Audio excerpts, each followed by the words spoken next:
Hey guys, tonight we're diving into a strange and slippery slice of history. One that starts before sunrise, in a city where marble columns cast long shadows and the streets still smell faintly of last night's fish stew. You're in ancient Rome, around the 1st century CE. The air is cool, the sky a soft violet, and you trudge quietly through the forum. No carts yet, just the creaking of shutters and the distant hiss of oil lamps being lit. You pass a bakery puffing warm air into the morning, and then you spot them. Dozens of small, glistening creatures inching their way across the stone. Snails. They're everywhere. On doorsteps, around potted herbs, even clinging to the public water fountains. You rub your eyes. Did you sleep enough?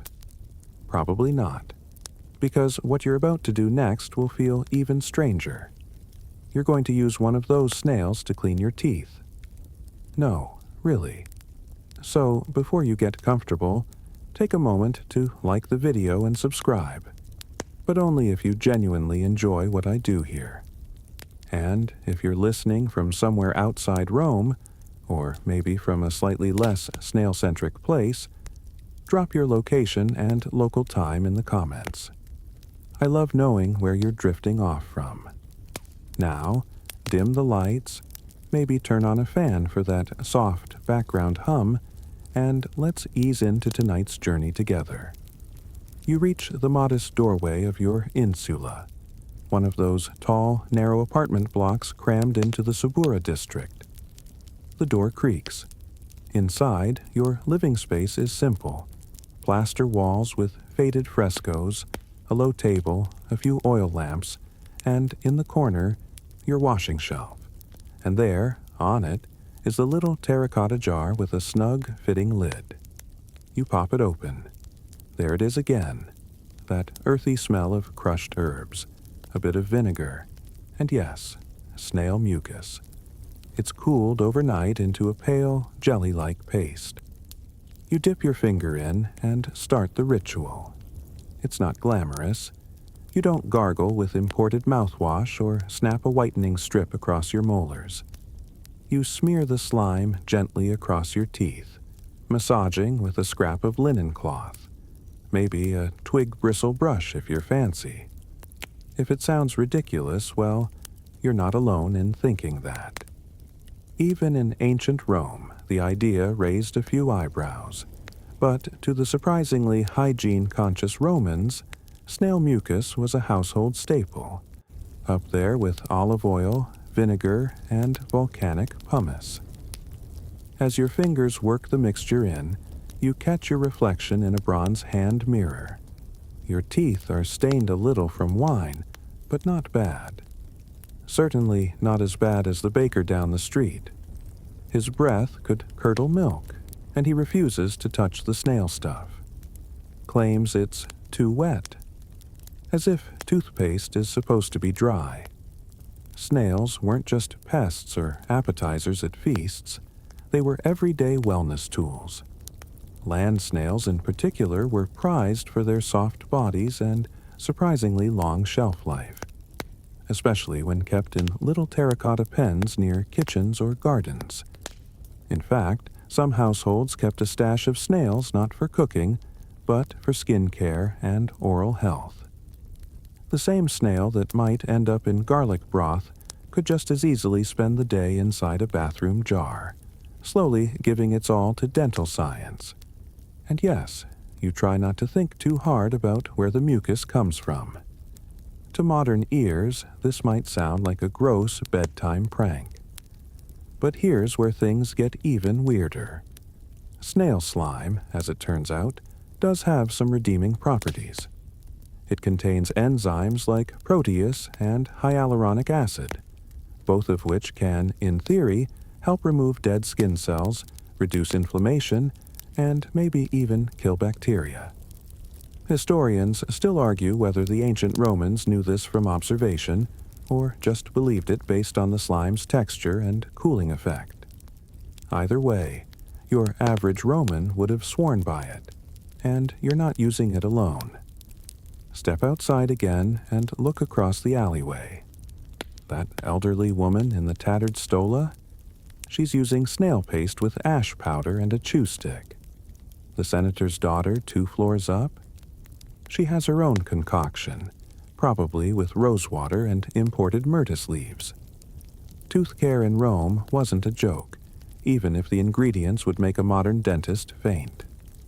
They had no fluoride, no floss, and definitely no plaque-control chewing gum. But they did have rituals, and snail slime was just one part of a much larger hygienic tradition. Of course, this all came with layers of social expectation. You couldn't exactly stroll into the forum with mossy teeth and halitosis unless you wanted your friends to whisper behind your toga. Smiling with a row of clean teeth? That was considered charming, even noble. Not just a personal habit, but a marker of class and discipline, and there were snails everywhere, which helped. Roman gardens were often crawling with them. Kids gathered them for pocket money. Apothecaries would sometimes raise their own stock in cool clay pots. You didn't need to be rich, just mildly adventurous and patient. The application took time. You couldn't rush it, or you'd end up with slime dripping down your chin. Not exactly date night material. Speaking of which, snails also had a reputation as aphrodisiacs. Go figure. If someone caught you dabbing snail goop on your teeth, they might assume you had a romantic evening planned. Just one more reason to brush privately, maybe with your back turned to the atrium. There's even a record from Pliny the Elder, Rome's go-to naturalist, who described snails as a kind of panacea. He recommended them for ulcers, for eye infections, for coughs, for burns, and yes, for dental care. Whether he actually tried brushing with them is unclear, but he definitely took the time to write about it, probably while gagging slightly. And let's not forget the sheer awkwardness of applying this stuff in a rush. Imagine oversleeping for court duty, scrambling to throw on your toga, and realizing your breath still smells like fermented lentils. No time for a proper wash. You grab the nearest snail, give it a gentle press against your molars, and hope for the best. The snail isn't thrilled. Neither are you. Yet somehow it works. Or at least, it works well enough to be passed down through generations. Slime today, slime tomorrow. And in a few hundred years, when Rome's fountains fall silent and the city is overrun with goats, someone might still unearth one of these tiny snail pots and wonder what on earth it was for. Little will they know. It was for mornings like this. You finish scrubbing, rinse with a mouthful of watered-down wine, and spit gently into the gutter. The slime is gone. Your teeth feel cleaner. Your breath faintly herbal. You cap the jar, tuck it beneath the basin, and take one last glance at your tiny, heroic snail. He gave his goo for the cause. A true Roman. You step outside into the damp morning air, teeth tingling slightly from the herbal snail paste. The sun's just beginning to lift its golden fringe over the tiled rooftops, but the streets are already alive with low murmurs. Vendors setting up, temple bells echoing, and somewhere nearby, a goat bleating indignantly for no reason at all. You wrap your tunic tighter and make your way toward the market, where today's task awaits, restocking your family's hygiene cabinet, including, of course, more snails. You'd think the average Roman wouldn't need to buy snails. After all, the things are practically public property. But you're after a specific kind. Big, juicy land snails, preferably fed on milk and brawn, raised in the cool, damp chambers of a professional snail fattener. Yes, that's a job. These aren't your backyard creepers. These are premium mucus producers. As you wind your way through the narrow alleys toward the Kalian Hill, the city slowly unfolds around you. Laundry flaps from windows, beggars stir from temple steps, and the smell of grilled onions wafts through the air like a personal attack on your empty stomach. But your mind's on business. You know a guy, everyone knows a guy, who breeds Helix pomacha, the Roman snail, in little brick pens outside the city. You find him sitting on an upturned amphora, already chewing on something and scratching his ankle with a stylus. "Ah," he says, not bothering to stand. "You here for the slime or the stew?" "Slime," you answer, trying not to step on the escapees gliding leisurely around his sandals. He chuckles. "Pity. They're delicious with pine nuts. But all right."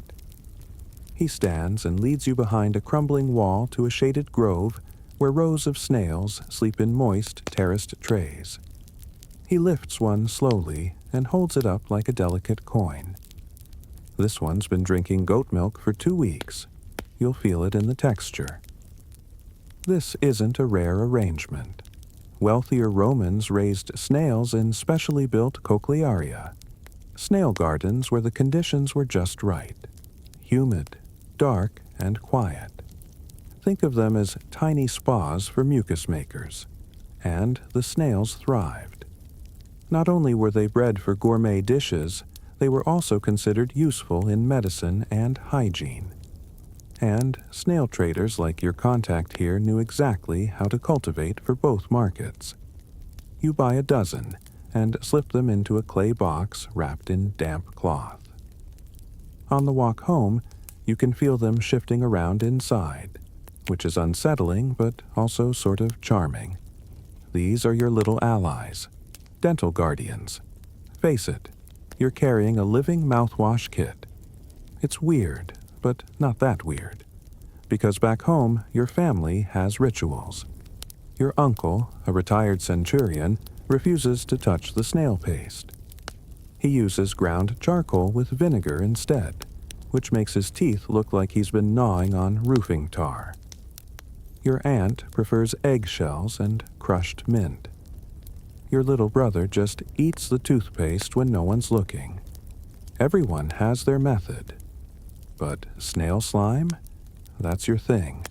You're convinced it works. Maybe it's the smooth texture, or the way your teeth feel afterwards. Maybe it's just psychological. But even the household slave who cleans chamber pots agrees. Your breath doesn't knock people over anymore.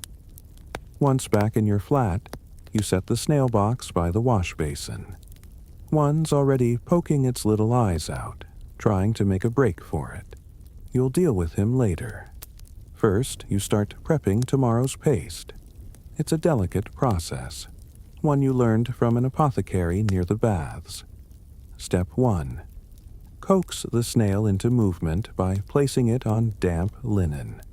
Step 2. Collect the trail it leaves behind. Step 3. Blend that with vinegar, crushed sage, a pinch of salt, and a drop of honey. That last bit is your own innovation. Cuts the sourness.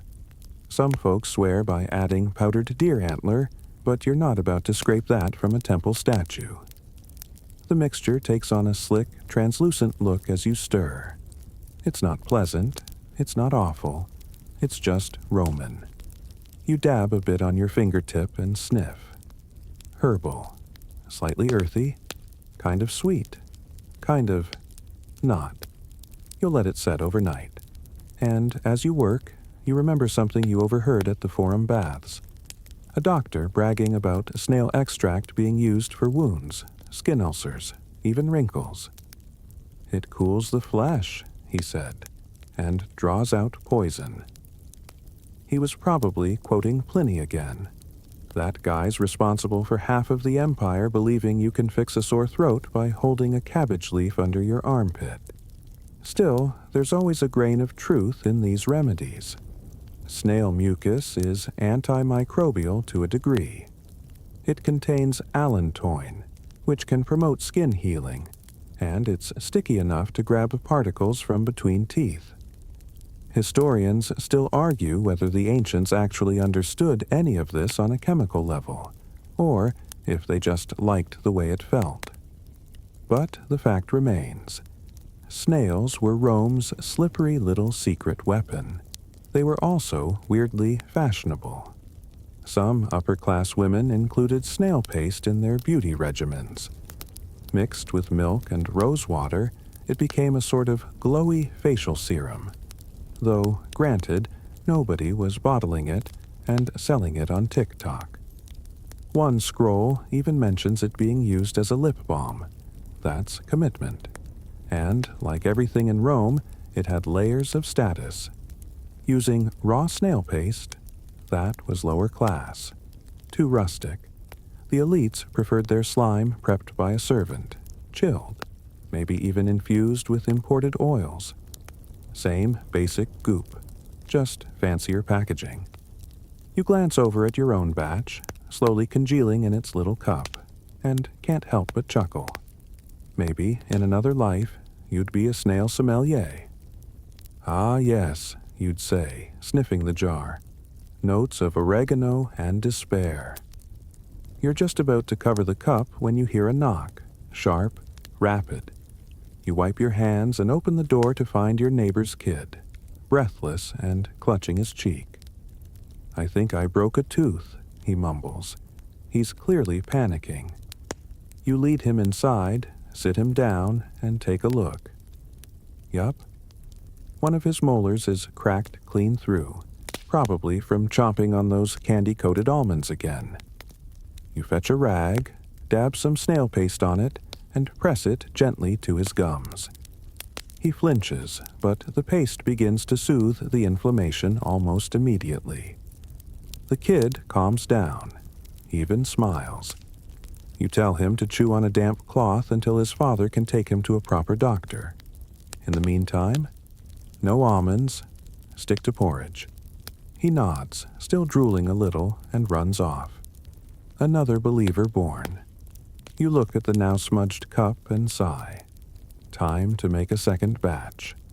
Still, it's a strange comfort, knowing that in this vast, chaotic city of gladiators, senators, thieves, and philosophers, one of the most dependable tools you own is a snail.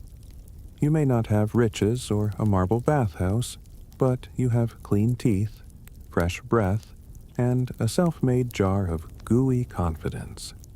And that's worth something. Even in ancient Rome. The next morning, your snail paste is ready, thickened just enough to cling to the bristles of your makeshift toothbrush.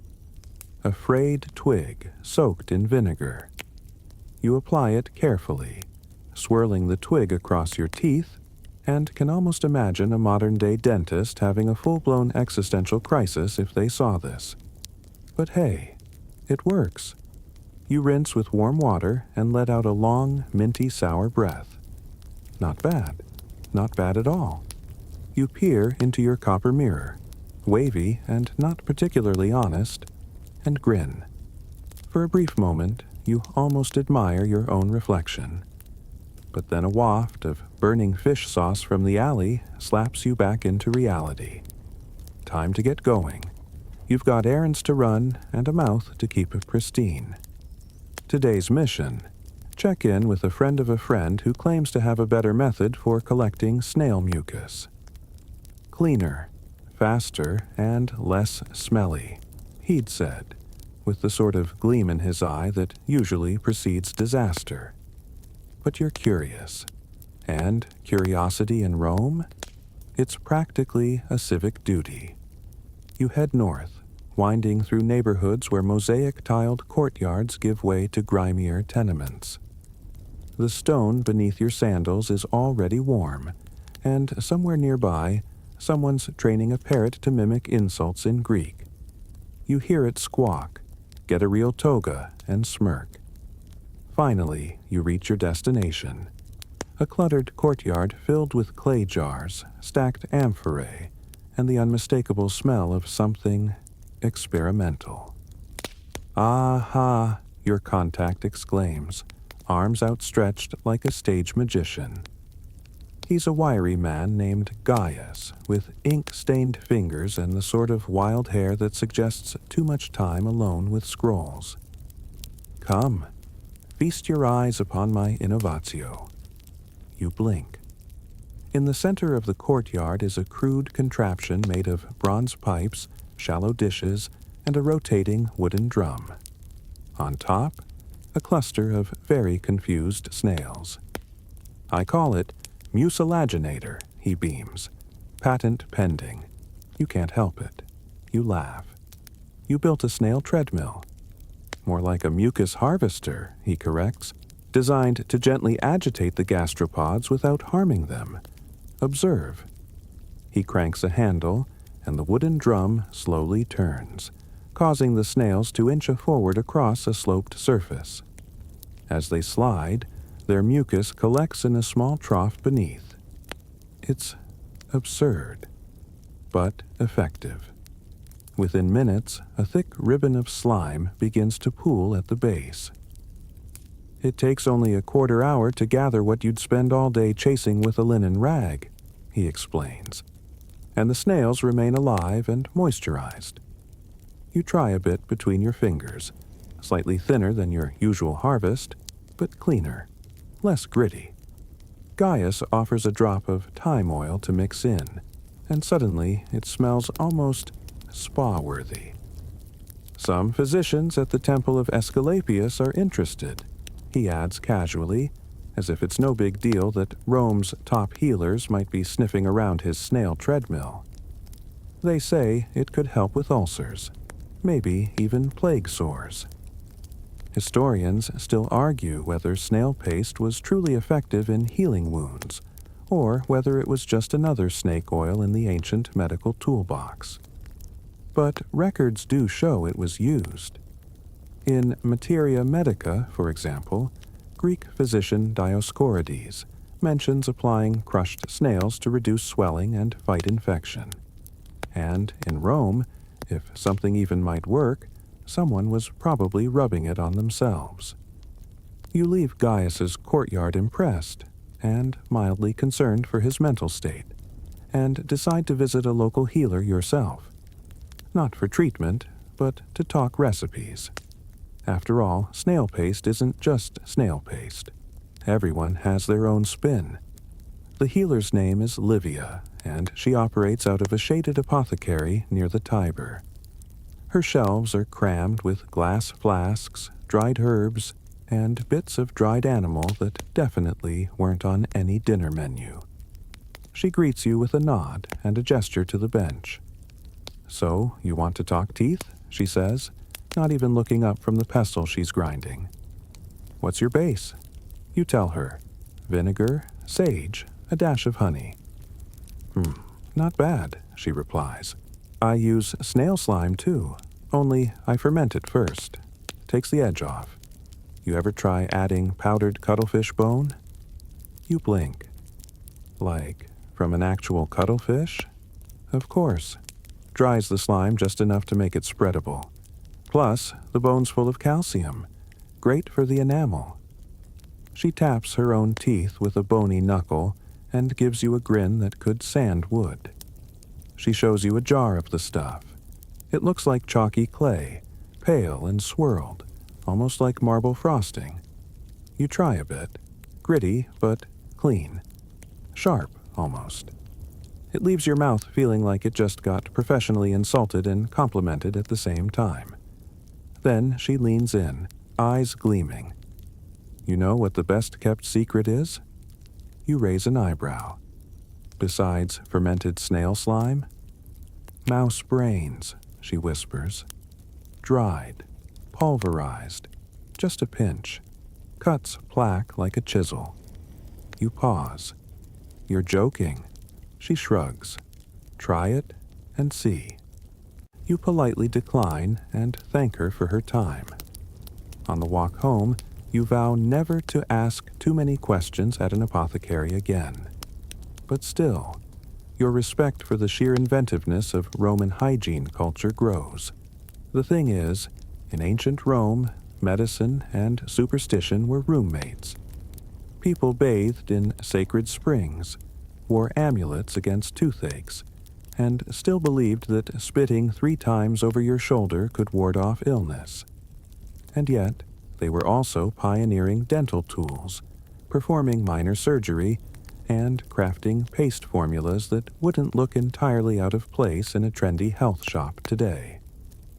Back in your kitchen, you whip up a batch of Gaius-inspired snail gel, adding in thyme oil, a hint of fennel, and, just for kicks, a drop of myrrh. The result is unexpectedly luxurious. You feel like a gladiator turned influencer. You imagine endorsing it on a scroll. Whiten your smile like the Senate itself. Now with extra gastropod goodness. And you think about how the mundane routines of Roman life, cleaning your teeth, grooming your beard, picking out sandals, were never just about function.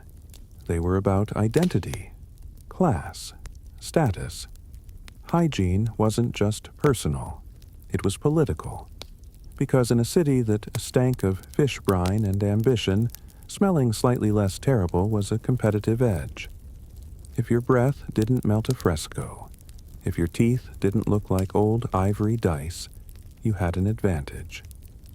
That night, as you stand by your window, watching oil lamps flicker in the dark and feeling the faint sting of time on your gums, you wonder how many others are out there right now, smearing snail paste on their molars and whispering prayers to the gods of dentistry. And somewhere, a senator's wife is probably dabbing fermented gastropod serum beneath her eyes, muttering, "May this slime preserve my youth longer than my 3rd husband." It's all part of the same weird, wonderful world. A week passes, and your dental adventures become the talk of the insula.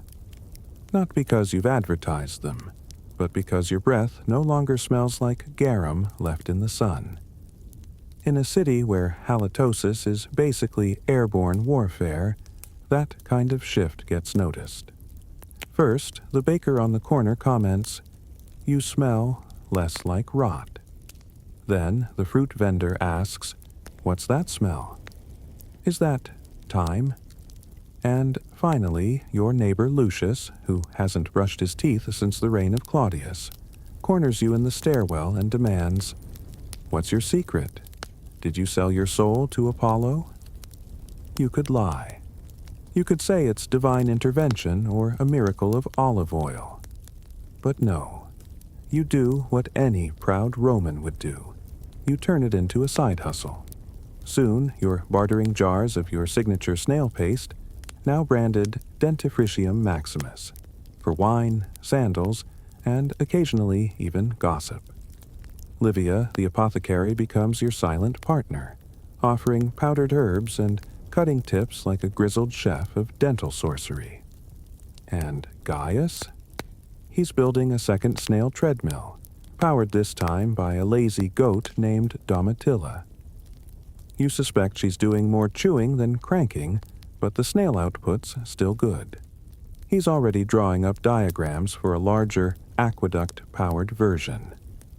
"Snails for the people," he says, possibly hallucinating from thyme oil fumes. But not everyone is thrilled. The local dentist, tooth scraper, starts glaring at you from across the forum. His once steady flow of terrified clients is drying up. Your paste is too good, too effective. People aren't just cleaning their teeth, they're skipping appointments.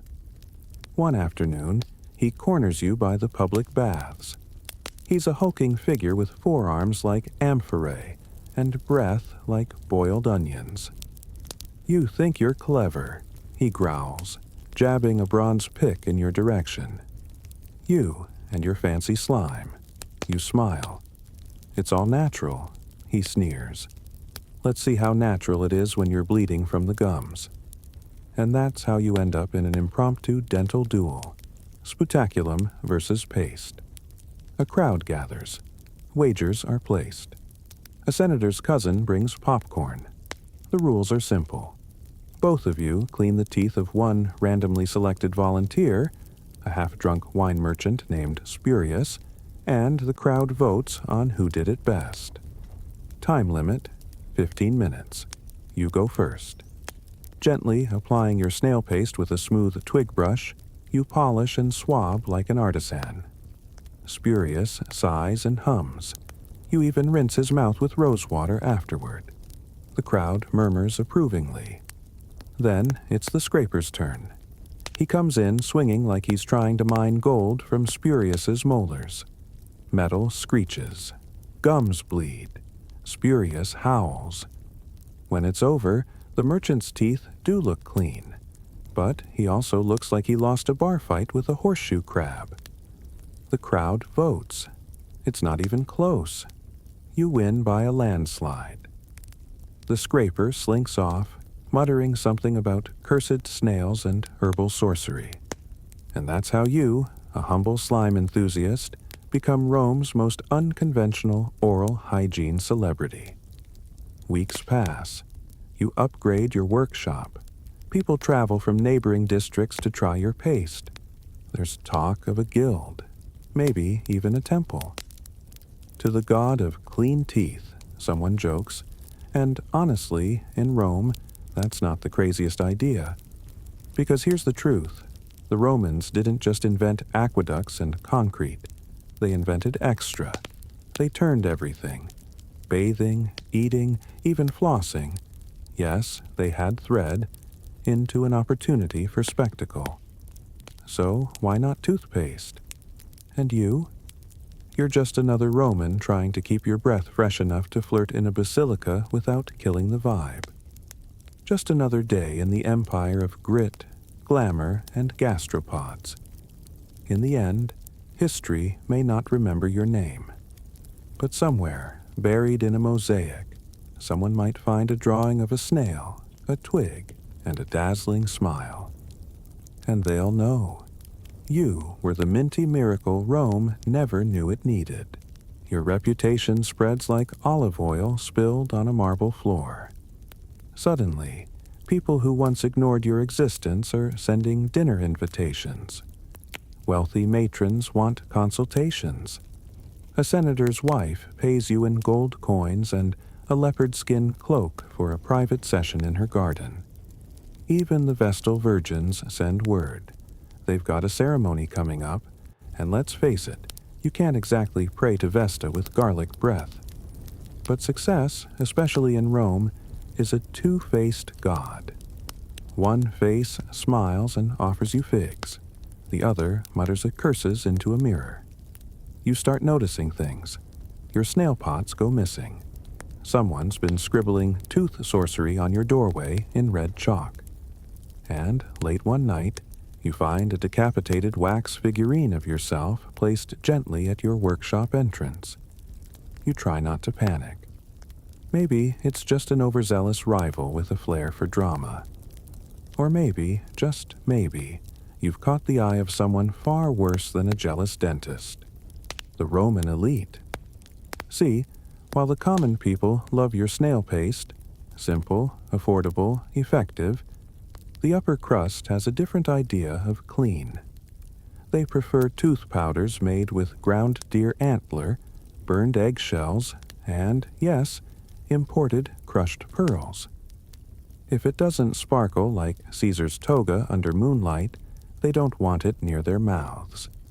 So, when word gets around that you're undercutting pearl dust with slug slime, the wealthy begin to stir. And not in a good way. One afternoon, you're summoned. Not invited. Summoned. The way someone's summoned to trial or sacrifice. A cloaked servant leads you to a villa on the Palatine Hill, where opulence clings to every surface like mold in the Subura. You're ushered past marble busts and pools of floating rose petals into a room thick with incense and judgment. 5 people wait inside. 4 of them are dressed in white and gold. The 5th has a leopard draped across their lap, and you're pretty sure it's still breathing. These are the custodes dentari.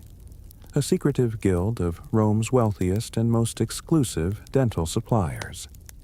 They control the trade routes for powdered coral and imported myrrh. They hold the recipes for the Emperor's breath elixir, and they do not like you. Their leader, a man with teeth so white you suspect divine intervention, leans forward. "You are disrupting the balance," he says. "People are abandoning our products." You nod, because they burn the gums and cost more than a goat. A silence falls over the room. One of them tightens their grip on a silver goblet. "We don't need your input. We need your compliance." You're offered a deal. Hand over your formula and agree to stop selling your paste. In return, they'll fund a small private clinic for you.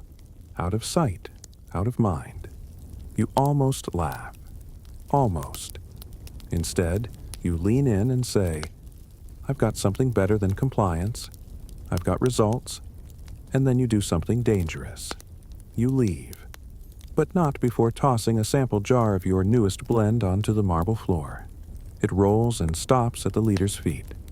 Chamomile, crushed mint, snail slime aged 3 days in terracotta. It smells like a goddess's sigh and feels like forgiveness. You don't wait for their reply. You walk out, head high, legs shaking. The next week you find your workshop vandalized. Again. But this time, someone also leaves behind a note. In perfect handwriting, "Keep producing. We'll handle the rest." No signature. Just a wax seal with the image of a snail inside a laurel wreath. Gaius thinks it's hilarious. He names the goat-powered treadmill Lorelia. You're not sure what to think, but you keep going. Because here's something the custodes dentari didn't count on. Your paste is more than paste now. It's a movement. People are making their own versions. Kids are daring each other to eat it. Don't do that. Couples are gifting jars during Saturnalia. The phrase "slime and shine" becomes a street chant. Historians still argue whether the snail paste phenomenon ever reached the provinces, or if it was confined to Rome's crowded insulae. But underground frescoes found near Ostia depict a figure holding a twig and smiling beside a giant snail. Interpret that however you want. One fringe theory suggests your snail formula inspired later European herbal remedies. Another, more dramatic claim, that early Christian monks used similar concoctions, minus the snails, plus holy water. Though the evidence is, let's say, smeared. But none of that matters to you right now. You're in your cramped room mixing another batch by torchlight, while Domitilla the goat snores nearby and Gaius hums a song about mint leaves and destiny. And across the city, in a villa thick with incense, someone dips their silver brush into your paste.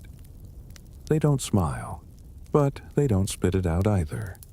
And that, in Rome, is as close to a compliment as you'll ever get.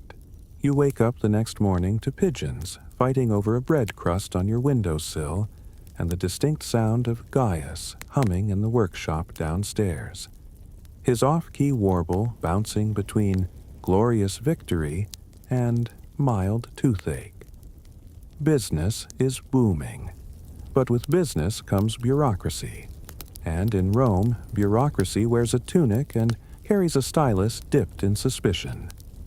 First, it's the vicomagistri, neighborhood officials who want to inspect your operation. Routine check, they say, although they spend more time pinching jars and asking if the goat counts as an employee. Gaius quickly makes her a tiny name tag. Then it's the quaestor Olerarius, technically in charge of vegetable markets, but he shows up citing potential misuse of agricultural produce. You suspect he just wants free samples. You give him one and he never returns. But just as you begin enjoying the rhythm of cautious success, daily orders, new blends, Gaius inventing a song called Ode to Slime, the real trouble arrives. in the form of a scroll, a formal one, with red ribbon and the wax seal of the AE dials. Yeah, those AE dials. If you're new to Roman administrative drama, the AI dials are like City Hall wrapped in togas and passive aggression. They're in charge of markets, public order, sanitation, and, yes, regulating consumer goods. Toothpaste? That's a consumer good. Your presence, apparently, has reached the wrong kind of ears. Or perhaps the right ears, but with the wrong agenda. You're to appear before a tribunal. Not a trial, exactly. More like a, let's see if we can shame you into disappearing ceremony. Very popular among people who hate innovation. Gaius offers to represent you, but considering he once tried to bribe a tax collector with goat cheese and a poem, you politely decline. Instead, you clean yourself up, grab your best jar of snail paste, and head toward the forum. It's buzzing as usual. Philosophers yelling at birds, merchants haggling over garum, pickpockets practicing advanced choreography. You cut through the noise and climb the steps to the Basilica Julia, where marble echoes magnify every heartbeat like thunder. 3 aediles sit on a raised dais. Their robes are spotless. Their expressions are not. They accuse you of selling an unlicensed compound, of disrupting sanctioned market trades, of possibly violating animal use ordinances. Someone apparently claimed you were milking snails. You present your case calmly. You walk them through your ingredients. Natural, local, no mercury. You even offer to demonstrate on one of them. They decline. Instead, one of the aediles, an older man with breath like expired olives, leans forward and says, "Snails are not medicine. They are vermin. This is dangerous." You don't respond with anger. You respond with a story. You describe the first woman who smiled at her reflection after using your paste. You describe the children laughing at their clean teeth in the well's surface. You mention the freedman who said, "Now I can laugh without covering my mouth." Then you hand them your newest variant, snail paste with chamomile and sage. One of them sniffs it. The other 2 glare. You're dismissed, but you know you've been heard. Historians still argue whether these hearings were staged to push you out or secretly meant to legitimize your formula. One school believes the aediles quietly greenlit your operation afterward. Another insists you were merely too popular to crush. Either way, the snail revolution continues. Soon you're not alone. Others begin copying your methods, some with real snails, some with what you're pretty sure is just wet chalk. Street vendors sell miracle paste in unsealed jars. A guy named Titus sets up shop 3 stalls down, advertising snail-free snail paste and shouting about vegan ethics. You're not sure what vegan means, but his blend smells like wet rope. You know what this means. You have to innovate. So, one summer afternoon, with the smell of rosemary thick in the air, you create the first mint-infused formula. Real mint, grown in your courtyard, crushed with honey and snail slime, aged for exactly 2 days. You test it. Gaius brushes with it, then does a dramatic feint like he's been touched by Venus herself. Domitilla the goat bleats in approval. You call it pasta mentha and release it with flair. And somehow it works. Sales triple. Senators send messengers. Even a gladiator with 4 teeth asks for a bottle. Just in case. Soon, people are debating brands in the baths. Pasta mentha becomes a status symbol. Roman graffiti starts including tooth-related boasts.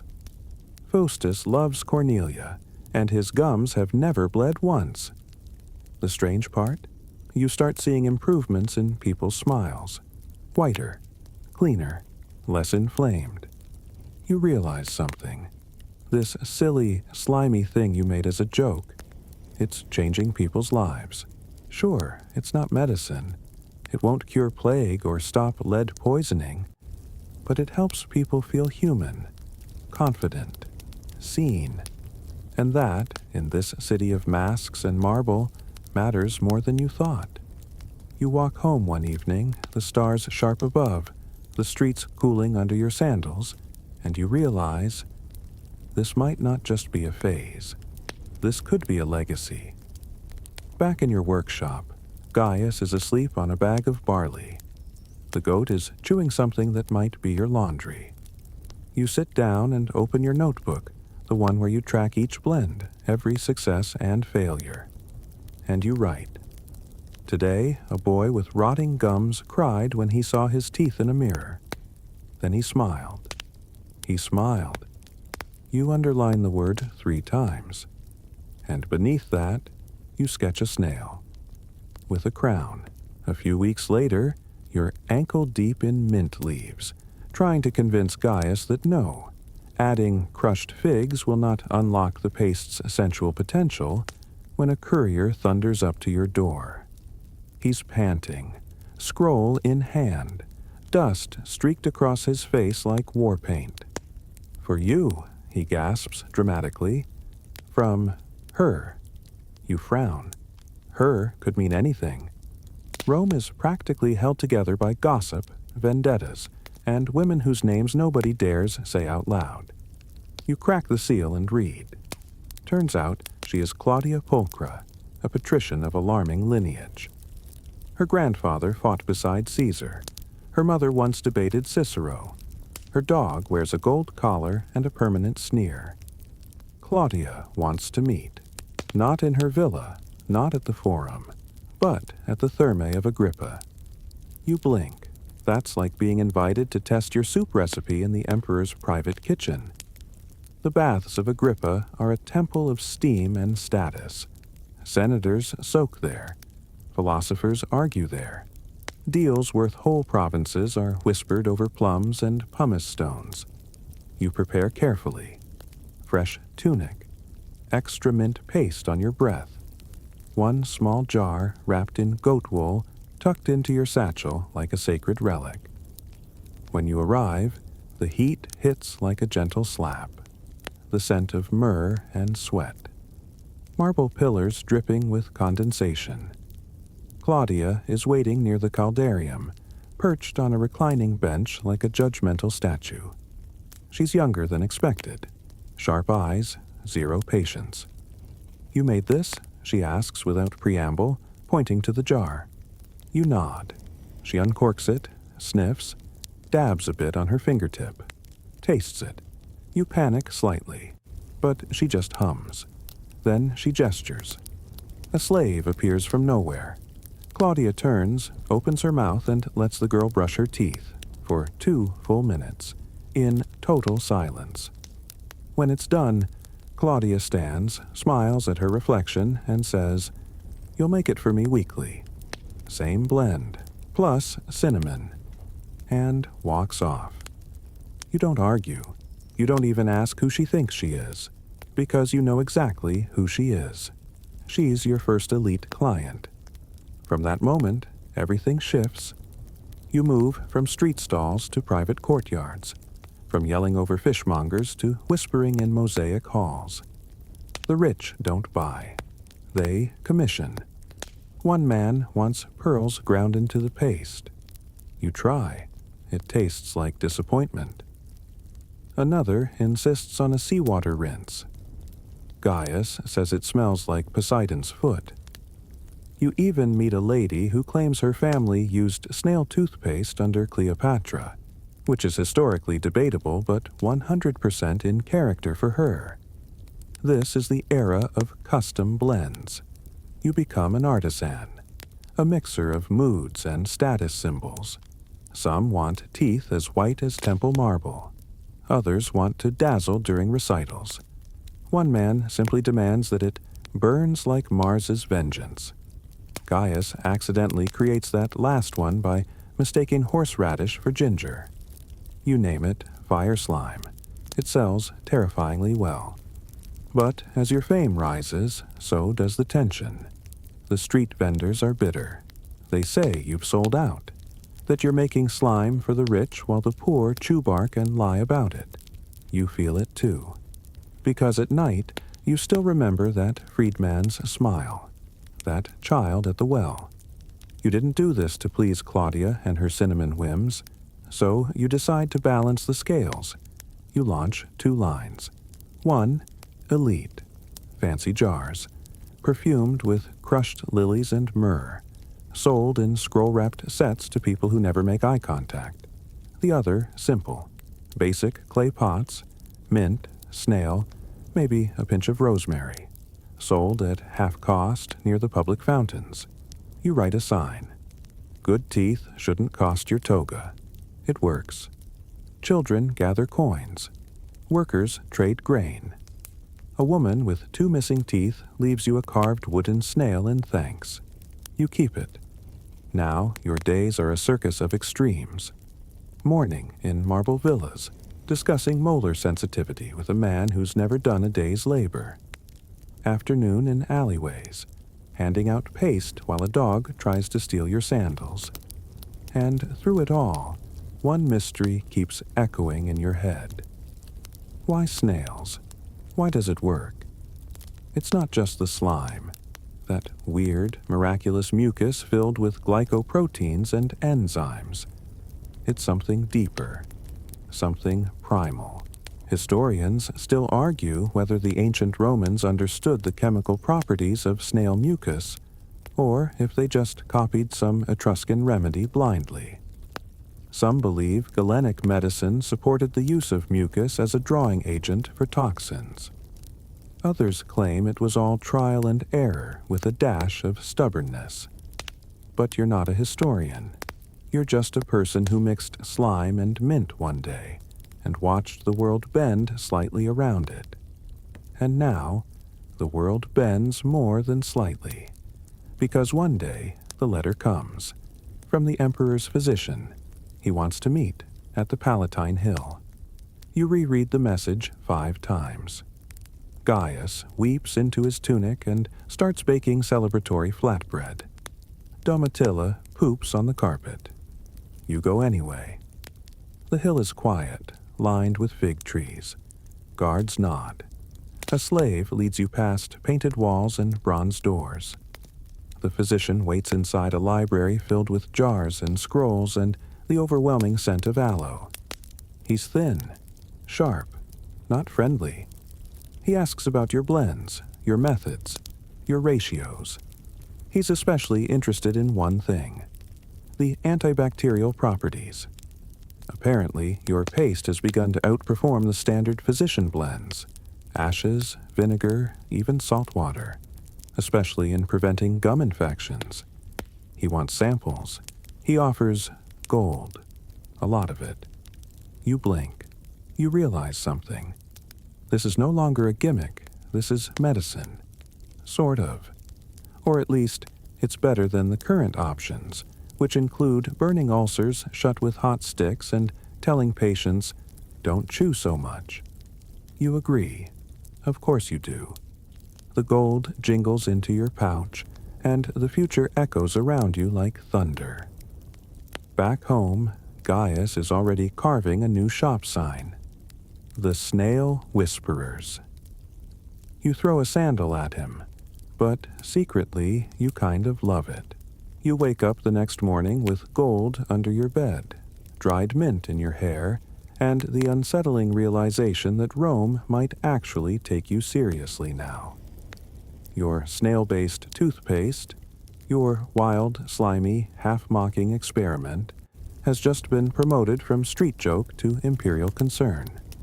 You expect fanfare, statues, a week off. What you get is paperwork. Because with legitimacy comes logistics. With gold comes grain taxes. And with the emperor's endorsement comes, well, the emperor's expectations. You're summoned again. Not to a villa or bathhouse this time, but to the temple of Asclepius, tucked between the sacred fig trees of the Tiber Island. inside, it smells like every herb ever crushed in fear. The imperial apothecaries are there, 4 of them, robed in off-white linen, eyes sharp, hands stained with myrrh and ink. You half expect them to demand your soul in exchange for access to the emperor's toothbrush. Instead, they sit you down, hand you a stylus, and say, "Standardize your formula." And just like that, your creative freedom dies a bureaucratic death. They want exact weights, precise drying times, snail species lists. You try to explain that snails don't always cooperate, that some days the mucus is too thick or too runny, or smells like old figs. They blink. They write. You mention your peppermint supplier once mistook foxglove for mint. They underline secure mint source. You accidentally drop a joke about accidentally tasting too much of your own product. They file a note labeled possible addiction risk. This is the price of success in ancient Rome. Your chaos is now somebody else's protocol. Still, you play along. You even invent some rules on the spot, just to look impressive. Snail extraction must occur before the 3rd hour of light. Mint must be dried no more than 2 days after harvest. Paste must rest exactly 1 full day before packaging, to let the flavors unify. You almost believe yourself. By the end of the meeting, the apothecaries hand you a wax-sealed scroll titled Dental Slime Paste, Authorized Imperial Blend Number. 7, you ask. Apparently, 6 others failed. 1 made someone's gums bleed purple. Another attracted ants. You're lucky number 7, which means you're now officially a state supplier. Cue the madness. Your tiny back room becomes a workshop. Slaves arrive to help. You pay them fairly. Gaius insists, and you're soft now. You start importing snails from coastal farms. Yes, snail farms exist. The coastal ones are particularly plump and well-fed, with mucus the consistency of soft honey. You name your favorite one Julius Slithers. You never tell anyone. Even your jars change. Gone are the rustic clay pots. Now you have standardized amphorae stamped with your initials and the emperor's seal. It's all very real, and very terrifying. You start receiving letters from strange places, from Egypt, from Hispania. One from Gaul, written entirely in red ink, and featuring a small sketch of a smiling tooth. People want your paste. More than that, they want your knowledge. One letter reads, Dear Roman slime alchemist, what else do snails cure? My brother has boils. My dog's bald. Please advise. You snort. But the truth is, they're not entirely wrong. Historians still argue whether snail mucus was used medicinally beyond dental care, but some Roman physicians did believe it could soothe inflammation, aid digestion, even slow aging. Galen himself supposedly mentioned it in passing, buried in a text about ulcers and liver spots. And sure, none of this is exactly proven. But if people believe it helps, you start experimenting again. One blend includes honey. Another tries sea salt. One very ill-advised week, you mix in ground oysters. Gaius calls it shell shock. No one buys it. You bury it in the yard and never speak of it again. But one thing becomes clear. You've crossed into something bigger. This isn't about clean teeth anymore. It's about prestige, health, legacy. Because across Rome, people now smile differently. They show their teeth more. They laugh a bit louder. One senator even claims your paste cured his bad breath and saved his marriage. You don't argue, but something's missing. You realize it during a walk through the Forum Boreum, the old meat market, where you once sold snail paste for coppers next to a guy who roasted mice. There, you see a little girl, dirt-streaked, barefoot, selling figs from a broken tray. and she's smiling. Not because someone told her to, not because she's rich, but because she has your paste. You spot the clay pot by her side, the same crude label you scribbled months ago. She sees you watching and grins wider. One missing tooth, the others minty and bright. That night, you cry a little, privately, into your towel. But you also decide to do something more. You start writing scrolls, not marketing ones, not fancy prescriptions, but guides, manuals, how to harvest snail slime without losing a finger, mint drying for the busy freedman, dental hygiene and the Roman child, a beginner's songbook. You distribute them for free, hiding them in bathhouses, temples, even under loaves of bread at the market. And people start reading, using, teaching. The knowledge spreads. Meanwhile, up on the Palatine Hill, things take a turn. The emperor's niece develops a toothache, a bad one. She refuses to chew, cries constantly, blames Venus or maybe Mercury. She's 7. The imperial physician panics. Your name is summoned. You're given 3 hours. No pressure. You show up, blend in hand. No snail this time. Just mint, rose petal, a touch of wine. The girl sniffs it, wrinkles her nose, then, miraculously, giggles. You brush her teeth gently. She winces once, then twice. But by the end, she's smiling. The emperor is informed, and that evening a feast is held in your honor. Okay, a tiny feast. Okay, it's mostly bread and olives in a senator's atrium while someone plays the flute badly. But still, you're toothpaste famous. And your title, Curator Dentium, caretaker of teeth. You even get a plaque. It hangs above your workbench, crookedly, beside a drawing Gaius made of a snail doing jazz hands. Life is absurd, but it's yours. And somewhere, in the candlelit quiet of your workshop, as the snails sleep and the mint dries and the amphorae line up like tiny soldiers, you realize something. You've done more than clean Rome's teeth. You've made people smile. Your reputation as Curator Dentium settles into a curious blend of pride and mild paranoia. Every morning, as you kneel over your workbench, the scent of crushed mint and earthier notes of snail slime swirling together like some odd ritual incense, you remind yourself, this is serious business.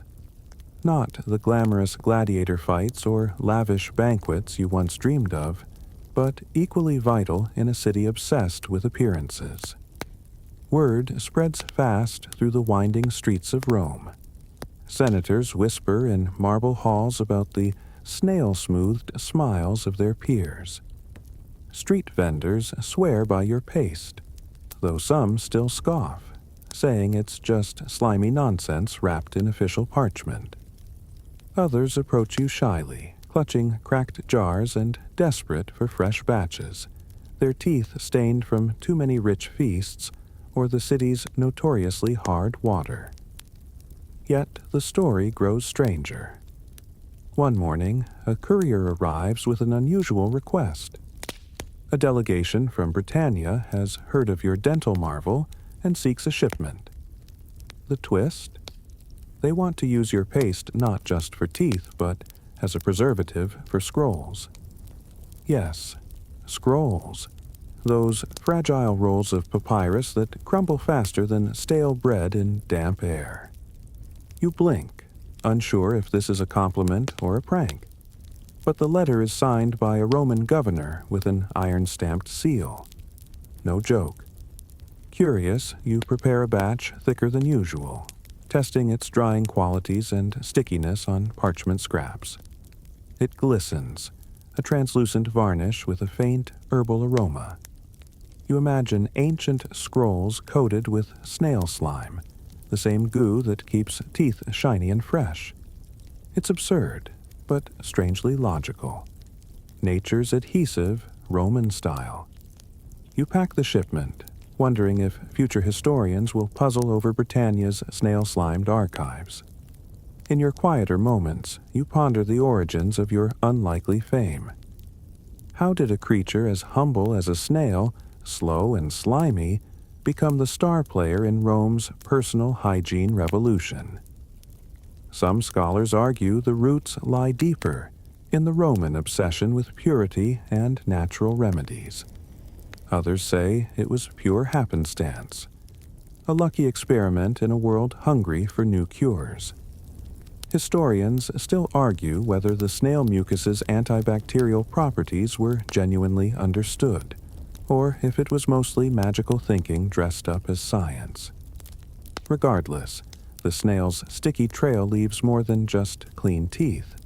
It trails through medicine, cosmetics, even poetry. Indeed, poets begin composing verses praising the silver tongue of snails that grants smooth speech and bright smiles. A few too many, you think, but hey, free advertising. Your experiments grow bolder. You try mixing the paste with crushed rose petals to mask the slime's natural musk. That ends in disaster when your workshop smells like a perfumed swamp for days. You also discover that different snail species produce mucus of varying texture and potency. Some are velvety and thick, others thin and runny. Coastal snails differ from those raised in the hills. You start cataloging these differences almost obsessively, creating a taxonomy of slime. One evening, your apprentice points out that the snails seem to respond to music. When you play a lyre, they produce more mucus. A flute, and they slow down. You test it, playing scales and notes, watching slimy trails shimmer under candlelight. It sounds ridiculous, but turns into a nightly ritual. Rome's strangest snail music enthusiast, you, the Curator Densium. Meanwhile, the apothecaries remain both your allies and skeptics. They monitor your batches closely, always hungry for improvements but wary of your eccentric methods.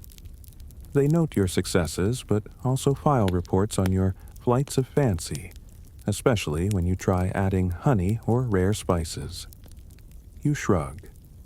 Creativity is the mother of invention, or, in your case, the mother of sticky messes. Yet, even as your fame spreads, you face criticism. Traditionalists in the medical guild dismiss your snail slime as peasant superstition. They argue that real dental care requires harder tools, bronze scrapers, abrasive powders made from crushed bones or charcoal. Historians still argue whether Rome's elite truly embraced snail paste or merely tolerated it under imperial pressure. You catch whispers in the baths. Will the slime last? Or is it a fleeting fad, like crocodile dung sunscreen? Remember that one? No one forgets crocodile dung sunscreen. One night, while closing up, you overhear a debate in the forum. Is snail mucus an effective cleanser or simply a clever placebo? You smile softly. Science is a slow snail too, you think. Maybe it'll catch up someday. As seasons change, you notice another curious effect. People who use your paste tend to develop fewer mouth sores and bad breath. You can't explain it yet, but it's real enough. Word reaches you from the provinces that some tribes use snail mucus not just for teeth, but as a healing balm for wounds and skin irritations. Your workshop becomes a hub of cross-cultural knowledge. Letters arrive describing remedies from Gaul to Egypt, each adding new layers to your understanding.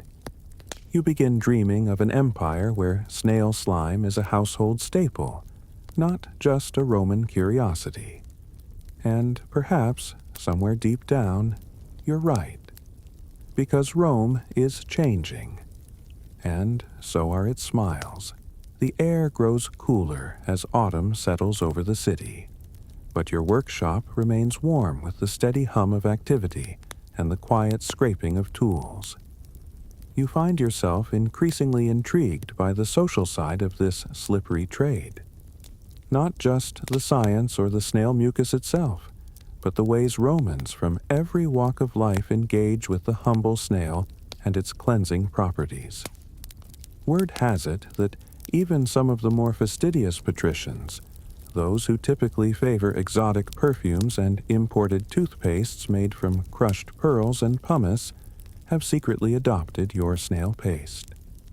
They appreciate the subtle, soothing texture and the way it leaves their mouths feeling fresher than anything bought from the bustling markets of the Forum. But the real surprise comes when you hear about a growing trend among the city's prostitutes. They swear by your snail paste to keep their smiles bright after a long night of entertaining wealthy clients. One woman's letter arrives, describing how the paste not only cleans their teeth, but also calms the small mouth sores that often plague their profession. It's an unexpected endorsement, quietly spreading from the subtlest corners of society. You imagine those dimly lit rooms, filled with the soft glow of oil lamps, where your paste glides across teeth as women laugh softly, trying to mask the exhaustion from the day. It's a far cry from the grandeur of the Senate or the roar of the Colosseum, yet just as vital in the everyday drama of Rome. Meanwhile, the marketplace buzzes with rumors that your formula has been adapted to create a kind of face cream. Yes, snail slime for the skin, a practice whispered about among the wealthy women who prize anything that promises to smooth wrinkles or brighten their complexions. You chuckle at the thought. From teeth to skin, the slippery snail seems poised to conquer it all. Historians still argue whether this skincare trend truly took off in Roman society, or if it was mostly a niche luxury for a select few. In your experiments, you start blending your paste with small amounts of honey and lavender oil, hoping to create a gentler, more fragrant product. The honey adds a subtle sweetness, while the lavender calms the senses, a perfect pairing for an evening ritual of self-care. You try to keep meticulous notes, though your handwriting sometimes dissolves into illegible smudges, an occupational hazard when your hands are perpetually slick with mucus and oils. One evening, as you apply a thin layer of your latest concoction, you find yourself daydreaming about the snails themselves. Slow, unassuming creatures, yet so remarkably useful. They glide silently through gardens and gutters, unnoticed by most, but essential to your work and many others. You even start keeping a small snail garden on your balcony. Little clay pots filled with moss and herbs, a sanctuary where your snails can thrive undisturbed. It's calming to watch them crawl over leaves and tiny stones, their delicate trails shimmering faintly in the moonlight. The garden becomes your quiet refuge from the city's chaos, a place where you can reflect on the curious intersection of nature, science, and daily life. One night, your apprentice notices something odd. The snails seem more active when the moon is full. You decide to test this, marking the lunar cycle alongside mucus yields. Sure enough, there's a subtle increase in production during full moons, as if the creatures themselves respond to ancient rhythms beyond your understanding. Historians still debate whether Roman naturalists recorded these lunar influences, or if it's merely an incidental observation. Encouraged, you start tailoring your snail paste batches to the lunar calendar, believing this might enhance their potency. It's a blend of science and superstition, but in Rome, the two often dance closely. Meanwhile, your reputation continues to grow. Letters from distant provinces mention local variants of your formula, some incorporating crushed pearls, others mixing in rare spices like saffron or cinnamon. Each adaptation reflects the tastes and resources of its region, yet all hinge on that vital, slippery ingredient, snail mucus. You wonder if future generations will recognize these humble origins or dismiss them as quaint curiosities. As autumn fades into winter, your work takes on a quieter pace. The snails slow down with the chill, and so do you. Yet even in this lull, the legacy of your slime spreads quietly, through letters, gossip, and the soft, satisfied smiles of Rome's citizens. The cold months arrive, cloaking Rome in mist and quiet streets, but your snail paste remains a warm comfort for many. You notice that the demand shifts subtly during winter. People seek not just cleanliness, but protection against the biting chill that dries the skin and stiffens the gums. So, you begin to experiment with adding small amounts of olive oil and beeswax to your paste, hoping to create a soothing balm that guards against winter's harshness. The first trials feel promising. The paste becomes richer, more luxurious, and the scent of warm olive mingles pleasantly with the faint, earthy trace of the snails. Your small workshop becomes a cozy nook, lit by flickering oil lamps and redolent with the smells of herbs, honey, and the slight tang of sea salt you've started adding, borrowed from the coastal merchants who swear by it for health. You realize this simple mixture is becoming a kind of early all-in-one care product, a tooth cleaner, skin protector, and a mild salve for tired muscles. One evening, as you're mixing your latest batch, a curious visitor arrives, a scholar from Alexandria. He carries with him scrolls filled with notes on natural remedies and strange animal properties, and he's intrigued by your snail paste. He tells you that similar practices exist in Egypt, where snails are believed to carry the healing essence of the Nile's waters. Together, you exchange knowledge, debating how the Romans and Egyptians might have influenced each other's approaches to personal care. Historians still argue whether these cross-cultural exchanges were common or limited to isolated scholars. This visitor introduces you to a new idea: the potential for snail mucus to aid in healing minor wounds and inflammation. Inspired, you begin to test your paste on small scratches and irritations, noticing subtle improvements. It's an exciting discovery, hinting that your humble product might be more than cosmetic. Your apprentice remains fascinated by the biological side of the snails themselves. Together, you build tiny terrariums to study their habits more closely, tracking their feeding, movement, and slime production. You note that different types of snails yield subtly different mucus textures and qualities. Garden snails produce a thicker, creamier slime, while those from the riverbanks offer a lighter, more watery substance. You start blending these varieties to perfect your formula. Meanwhile, word spreads beyond Rome's city walls. Travelers arriving at the Forum bring news of local traditions in Gaul and Hispania, where snails are eaten as delicacies, sometimes even thought to have medicinal properties. You muse that the line between food and medicine is delightfully blurry in many cultures.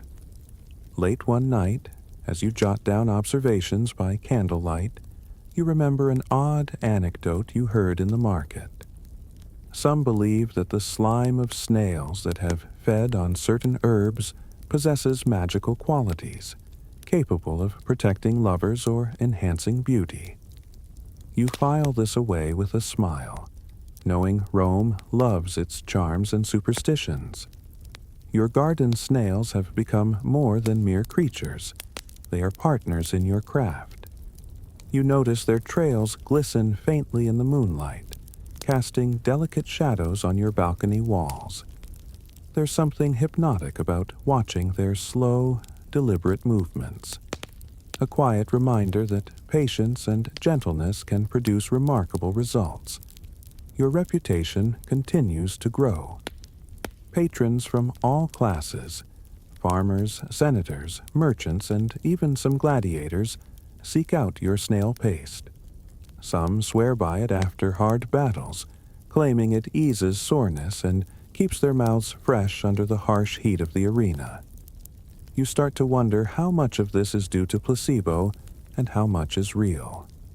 After all, you're a craftsman, not a physician, but your contributions to daily Roman life feel no less important. As winter deepens, you find comfort in small rituals, mixing batches, tending your snail garden, and sharing quiet moments with your apprentice. Outside, the city rests under a thin blanket of frost, but inside your workshop, life and slime continue their slow, steady dance. Historians still debate whether snail mucus was ever officially recognized in Roman medical texts, or remained mostly a folk remedy. The snails, unbothered by politics or noise, persist in their quiet work, and so do you. Both creatures moving through time with gentle purpose.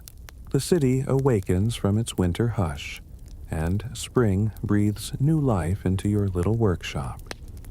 You watch as the snails emerge from their cool hiding places, their soft bodies glistening with renewed energy. It's a season of growth and subtle shifts, not just in nature, but in your craft. You begin experimenting with fresh ingredients. Pollen from wildflowers, crushed mint leaves, and a hint of laurel oil, infusing your snail paste with spring's delicate aromas. The markets buzz louder now, and you notice a curious trend. Roman women are asking for a gentler version of your paste, something that could brighten their smiles without being too abrasive. You recall that in earlier times, Romans used powdered mouse brains as a whitening agent, an odd, unsettling practice that thankfully seems to be fading. Your snail-based paste offers a softer, more pleasant alternative. You start to understand that your work straddles a fascinating line between tradition and innovation. Some of your clients are staunchly loyal to age-old methods, while others crave new, improved concoctions. You find yourself balancing respect for history with a cautious embrace of change. One afternoon, a poet visits your workshop. She muses about the snail's slow pace as a metaphor for life's necessary pauses, reminding you how Rome itself is a city of contrasts. Vast and bustling, yet deeply contemplative in its quieter corners. Her words linger in your mind, inspiring you to think about the role your paste plays beyond mere hygiene. A small ritual of calm in a hectic world. Historians still argue whether personal grooming in ancient Rome was more about health or social status, but you see both threads woven tightly together. As spring progresses, you also encounter whispers of new competitors. Apothecaries offering exotic tooth powders made from crushed pearls or powdered bones from far-off lands. These rivals emphasize luxury and spectacle, while your snail paste stays humble and true. You're content with that. Your product's appeal lies in its gentle efficacy, not flamboyance. Meanwhile, your apprentice becomes fascinated with the snail shells themselves. He begins collecting and polishing them, imagining their potential as ornaments or even jewelry. The tiny spirals catch the light beautifully, reminding you that even something as simple as a snail holds aesthetic wonder. During one quiet evening, you reflect on the peculiar longevity of some Roman grooming traditions. Despite the empire's rise and fall, many everyday practices persist or re-emerge centuries later in unexpected forms. You wonder if your snail paste might someday be rediscovered by future civilizations, admired for its unusual origins and practical benefits. The symbiotic relationship you share with these slimy creatures feels almost philosophical now. A slow, steady partnership against the backdrop of an ever-changing world. their unhurried movements contrast with your busy hands, crafting small jars of paste that carry a whisper of nature's patience. In a nearby villa, a wealthy matron confides that she uses your snail paste nightly to soothe her gums after long days spent speaking and entertaining guests. She claims it helps her maintain not just a clean mouth, but also a sense of tranquility, a little moment of self-care amid social demands. You smile, recognizing how your humble creation serves as a quiet balm for more than just teeth. Historians still debate how widespread such remedies were outside urban centers, whether rural Romans embraced these practices or relied on simpler, homemade solutions. The season turns, and with it, your work evolves, not just as a craft, but as a small act of kindness offered to a restless world. Summer arrives with its warm embrace, and you find the rhythms of your work subtly changing. The snails, now fully active, seem more lively and plentiful in the humid air. You've adapted your paste formula slightly to suit the season, adding a cooling hint of crushed fennel and a touch of pine resin to help refresh breath under the summer sun. The markets overflow with visitors from across the empire, bringing stories and strange goods from distant provinces. You overhear travelers comparing various tooth-cleaning customs. Some speak of powdered charcoal used in Egypt. Others mention crushed seashells from the Mediterranean coasts. Your snail paste, with its unique texture and gentle abrasiveness, holds its own among these diverse traditions. One warm afternoon, a curious merchant from Gaul arrives, intrigued by your unusual ingredient. He tells you of local folk remedies involving snails, but in his homeland, they are often eaten as delicacies rather than used for dental care. This sparks a thought. The snail's role in Roman life isn't just medicinal or cosmetic. It's also culinary and symbolic, weaving through many layers of daily existence. You recall reading that Emperor Nero once fancied snail slime for its reputed skin benefits, though historians still argue whether this story is fact or fanciful rumor. It's an amusing image, imagining a ruler demanding such an extravagant beauty treatment while Rome's streets buzzed with soldiers and merchants. Your summer work includes careful experimentation with storage methods, ensuring the paste remains fresh longer in the heat. You wrap small clay jars in damp cloths, storing them in cool cellars lined with crushed marble dust, hoping to extend their shelf life. This attention to detail is essential, as some customers request large quantities for travel or gifting. Speaking of gifts, you discover an unexpected tradition. Brides receive jars of snail paste as tokens of purity and freshness before marriage ceremonies. It's a charming custom, and you wonder how many romantic smiles were helped along by your creations through the ages. You also notice how social class influences the perception of grooming products. While wealthy patricians might favor exotic ingredients or imported tooth powders laced with precious minerals, ordinary citizens appreciate the simple effectiveness of your snail-based formula. This divide fascinates you, reminding you of Rome's complex social tapestry. A quieter, more philosophical idea settles over your thoughts. The paradox of slowness within the fast-moving empire. Rome's conquests and political upheavals contrast sharply with the deliberate, gentle motions of snails, and, by extension, your daily ritual of tooth cleaning. Historians still debate how much ancient medical advice truly influenced common practices versus remaining confined to elite texts. One night, you hear distant music and laughter from a nearby festival celebrating the god Ceres. You wonder if any of the revelers carry your jars in their pockets, unknowingly spreading your work through joyful chatter and casual recommendation. The summer sun dips lower, casting long shadows on your workshop walls. You pause, appreciating the enduring smallness of your craft in a vast empire full of glory and turmoil.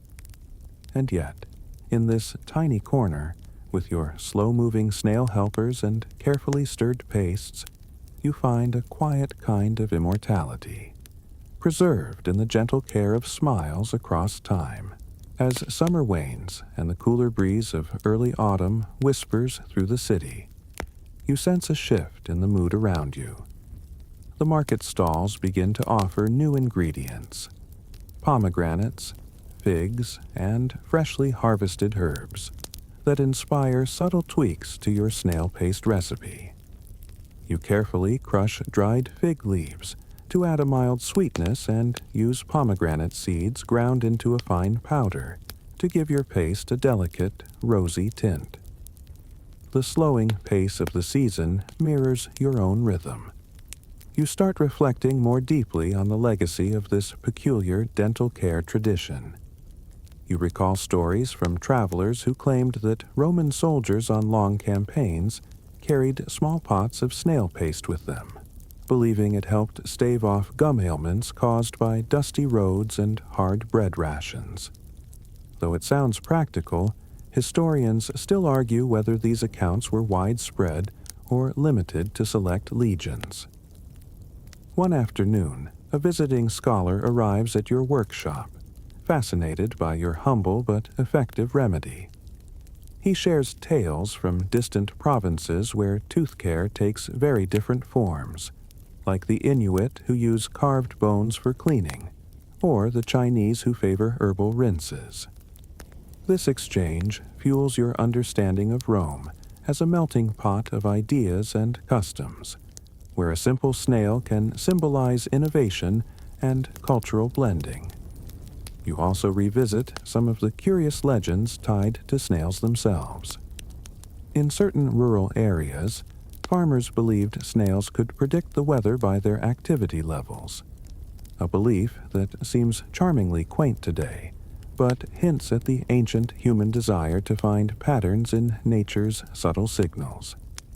As the days grow shorter, your workshop fills with the soft glow of oil lamps, and you take more time to teach your apprentice the finer points of crafting the perfect paste. You emphasize the importance of texture. Too coarse, and it could damage teeth. Too smooth, and it loses its cleaning power. You laugh softly when he compares the ideal paste consistency to the perfect loaf of bread, crusty yet tender inside. Meanwhile, you become aware of whispers that future generations might find your methods old-fashioned or even quaint. Yet, there's comfort in the idea that some small human rituals, slow, gentle, and a bit slimy, may endure despite the march of progress. You remember how once you wondered if your snail paste might survive centuries. Now, you feel certain it will, carried forward in stories, recipes, and maybe even the occasional jar buried in an archaeological site. Before closing shop each evening, you pause by the window to watch the city settle into dusk, its ancient stones glowing softly. You think of the countless smiles your paste has helped maintain. Not just shiny teeth, but moments of calm and care in a bustling, sometimes harsh world. And in that thought lies a quiet satisfaction, one that doesn't need loud acclaim, just the gentle knowledge that you've tended to a small but enduring piece of Roman life. As the chill of late autumn seeps into the air, you find yourself winding down the year's work, savoring the familiar rhythm of your craft one last time before winter's quiet grip. The snails, less active now, retreat into their shells, and you gather the last fresh batches to prepare a final stock of paste that will see your customers through the colder months. You mix carefully, blending pine resin, crushed mint leaves, and a hint of myrrh for a soothing finish. ingredients that seem to capture the very essence of a Roman autumn. The city slows, and so do you. The hustle of the markets softens to a gentle murmur. You sit by your workshop window, watching leaves drift lazily onto the cobbled streets below, and reflect on how your snail-based dental remedy has quietly threaded itself through so many facets of Roman life. You think about the simplicity and subtlety of this practice, a small daily ritual connecting emperors and commoners alike, one smile at a time. Historians still debate how widespread snail paste truly was, whether it was a niche remedy favored by certain groups or a common staple across social classes. You like to imagine it bridging gaps, a humble shared secret in an empire so vast and varied. Your thoughts drift to the countless hands that have crafted, sold, and used this paste over generations. Each jar holds not just a blend of crushed snails and herbs, but the care of countless artisans who understood the gentle art of slow, thoughtful grooming. This is not just toothpaste. It is a tiny act of kindness passed down through centuries. The winter ahead will bring longer nights and quiet hours perfect for reflection and rest. And, as you prepare to close your shop until spring, you feel a deep sense of peace knowing that your work, though small in the grand scheme, echoes the rhythms of nature and human care. You imagine your paste, tucked away in dark cupboards or carefully packed for journeys, quietly doing its work, cleaning teeth, freshening breath, and reminding the wearer of a world where even the slowest creatures leave their mark. Now, dim the lights, maybe turn on a fan for that soft background hum, and let's ease into tonight's journey together. You've come a long way tonight, following the slow, winding path of snails and Roman teeth through sunlit markets and shaded workshops. The story is gentle, unhurried, just like the creatures themselves, inching steadily toward calm. As you settle deeper into your resting place, feel the weight of the day begin to lift. Imagine the soft, rhythmic sound of snails softly moving, the faint scent of crushed herbs mingling in the air, the distant murmur of the bustling ancient city fading into a lullaby.